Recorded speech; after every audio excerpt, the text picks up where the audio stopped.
जी अस्सलाम वालेकुम ख़वातीन और हज़रात, मैं डॉक्टर अकील जावेद आपकी खिदमत में हाजिर हूँ। तो आज का प्रोग्राम जो है वो बेसिकली मैंने एक्नी पे रखा हुआ है कि एक्नी अगर इंसानी चेहरे पे बनती है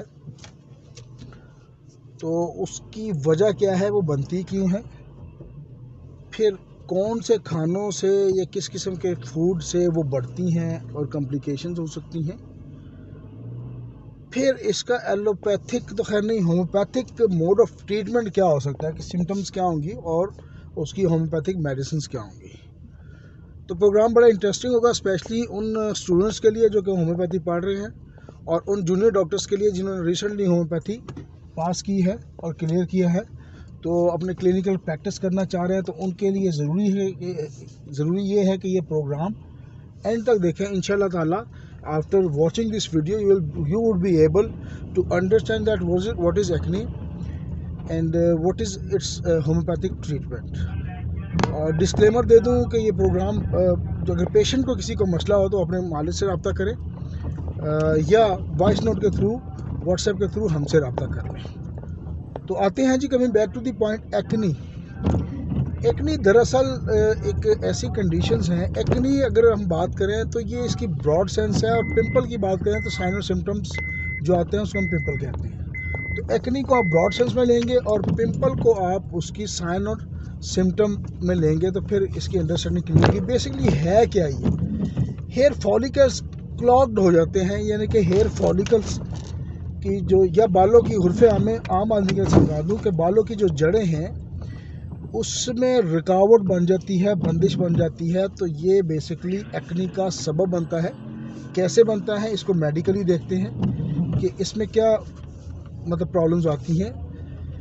एक आपने सेबेशियस ग्लैंड सुना होगा। सेबेशियस ग्लैंड की सिक्रेशन से एक कंपाउंड जिसको सबम SUBUM हम कहते हैं वो बनता है। तो जब इसकी ओवर ग्रोथ होती है तो ये सबम होता क्या है, बेसिकली एक वैक्स किस्म की है, ऑयली टेक्सचर किस्म की एक चीज़ है, समझे कि एक हुर्फे आम में आप उसको ऑयल कह सकते हैं। तो जब इसकी ओवर ग्रोथ होती है, सेबेशियस अपना कारकर्दगी ज़्यादा बनाते हैं और सबम की सिक्रेशन होती है, तो वो ऑयल, वो वैक्स किस्म की चीज़ ज़्यादा बनना स्टार्ट हो जाती है।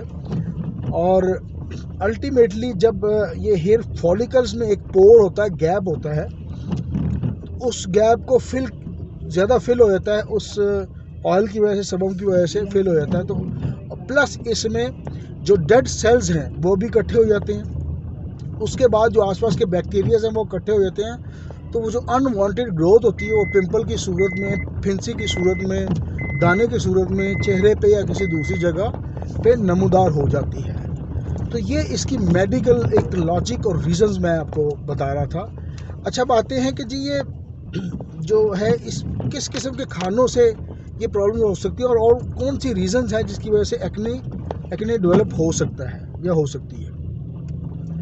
तो बेसिकली जंक फूड को अवॉइड किया जाना चाहिए। Chips, crackers, bakery items, pasta, ये चीज़ें अवॉइड करें। इसके अलावा जो पेस्ट्रीज़ हैं इनको अवॉइड करें। वाइट ब्रेड जिसको हम आम दुकानों से हमें मिल जाती है, ब्रांड का नाम मैं नहीं ले सकता, ये तो पॉलिसी है।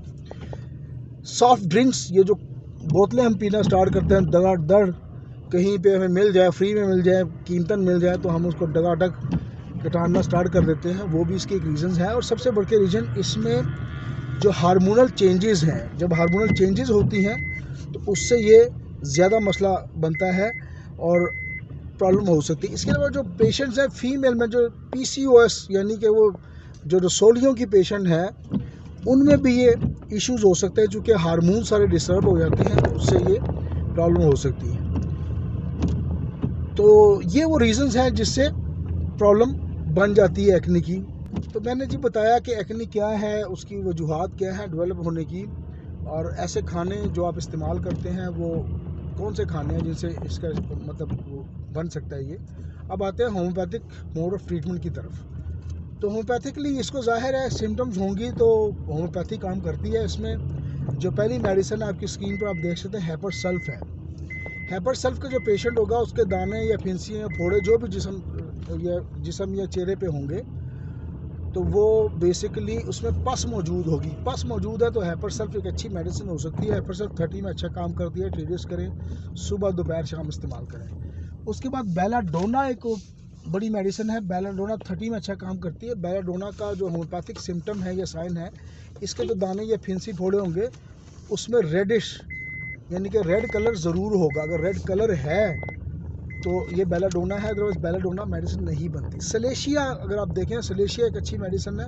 सलेशिया 200 में अच्छा काम करती है। इसमें पस प्लस जो इसका पेशेंट होगा उसमें साइटिक यानी कि उसमें जो रसोली टाइप होती है एक, जिसको आप सिस्ट कह सकते हैं, तो वो ज़रूर होता है। तो सिस्ट जहाँ पे मौजूद हो और पस मौजूद हो, सलेशिया आपको पता है पस को सुखाती भी है और बड़े जल्दी से उसको सुखा देती है। उसके बाद कालियम ब्रोटम एक अच्छी मेडिसिन है। कालियम ब्रोटम को जो पेशेंट होगा 30 में से इसको इस्तेमाल करो। इसका जो पेशेंट होगा वो इसके दाने चेहरे पर, शोल्डर्स पर आपको नुमाया नज़र आएंगे।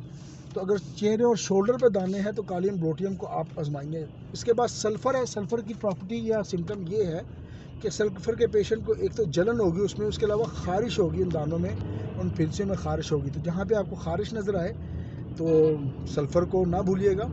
पल्साटीला वैसे भी ख़वातीन की बहुत बड़ी मेडिसिन है। पल्साटीलिया तब मेडिसिन बनेगी अगर यंग बच्चे या बच्ची को मसला है, तो उस वक्त ये मेडिसिन बनती है। स्पेशली जब बच्चा बलूगत को आता है तो उस वक्त ये हार्मोन्स और ये सेबेशियस टिश्यूज़ या ग्लैंड जो है बड़ा ओवर ग्रोथ में काम कर रहे होते हैं, ज़्यादा काम कर रहे होते हैं, तो वहाँ पे आप इसको ना भूलें। तो मैं डॉक्टर अकील, एक्ने की एक और वजह ये भी हो सकती है कि स्ट्रेस जब आप लेते हैं, स्ट्रेस यानी कि प्रेशर, जब जहनी प्रेशर हो तो उसमें भी इसकी एक रीज़न हो सकती है। इसके अलावा स्लीपलेसनेस यानी कि आप प्रॉपर स्लीप नहीं ले रहे, तो वो भी एक वजह हो सकती है।